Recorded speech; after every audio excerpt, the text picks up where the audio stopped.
Today is the final review of this 11-month series of reviews of all the books in Orson Scott Card's Ender's Game universe. I'll be talking about The Last Shadow, the culmination of all of this, the book that concludes the Ender Quartet, Quintet, whatever you want to call it, and the Ender's Shadow series. Well, if you've been watching these reviews, you've seen that the last 2 months, Xenocide and Children of the Mind both got some pretty low ratings from me. So what am I going to say about The Last Shadow? Well, here we go again.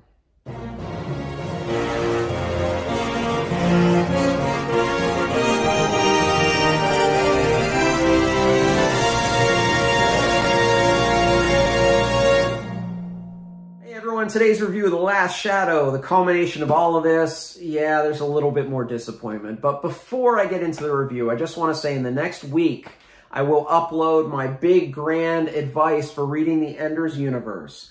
And I'll define those things. What is the Ender Quartet? What is the Ender Quintet? Are one and the same? Is one better than the other? What's going on with that? What's the Ender's Shadow series? I'm going to give you several reading order possibilities, as well as my definitive reading order, which includes maybe skipping one or two of these books. So look for that video very soon. It's been 11 months in the making, and I hope that a lot of you will check out that video. So let's talk about The Last Shadow. This will be a shorter review. I just want to break it down to the good and then the bad, and then we'll wrap it up that way. So let's talk about the good. So the good is this does what Card set out to do.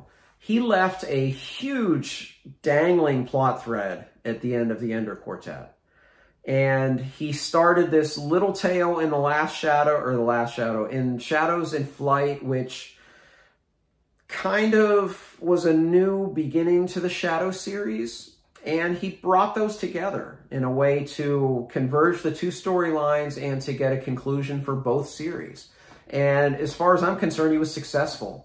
I was very impressed with how seamless it felt bringing those two kind of different parts of the Ender universe together. The one way he did it is he took Shadows in Flight, which was really about Bean's kids, and he moved it a generation ahead. So that aspect of the storytelling is the grandchildren of Bean meeting up with the last people left in the Ender's Quartet. And they're trying to solve this big mystery, which was left unsolved in the original series. I don't want to say what it is, because that would give away spoilers for that series. But I thought he did a good job at bringing that together. Additionally, I thought he did a good job at keeping the narrative kind of fast-paced, in that it didn't feel like we were stuck with any one character or even one scene too much longer than the other. He did a good job at just kind of going back and forth between a lot of the different characters. I thought they all got a pretty decent amount of page time, at least the more compelling ones, so I thought that was pretty well done as well. Additionally, one thing he introduces in here is he introduces a couple more sentient species.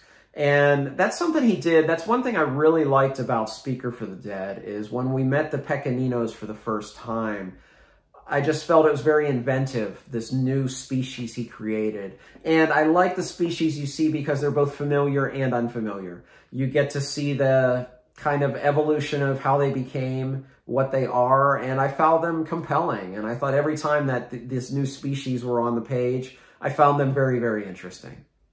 So that was the good. Let's talk about the bad. This is without a doubt the most anticlimactic conclusion to any book series I've read in my lifetime. Let me repeat that.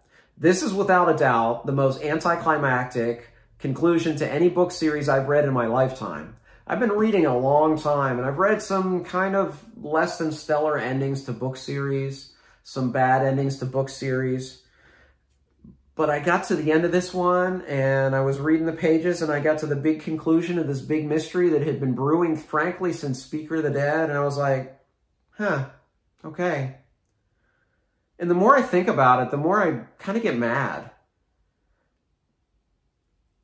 I just wonder, like, is this the best you can come up with? And I kind of felt a little insulted as a reader that all of this promise I was brought to this ending that was just so ho-hum. It was extremely disappointing. Again, this is the 11th book in 11 months I've read, this is the big culmination, and you're going to give me this lackluster ending? Really bad. I was so disappointed in this ending because it had potential. There was a lot in this book I was liking.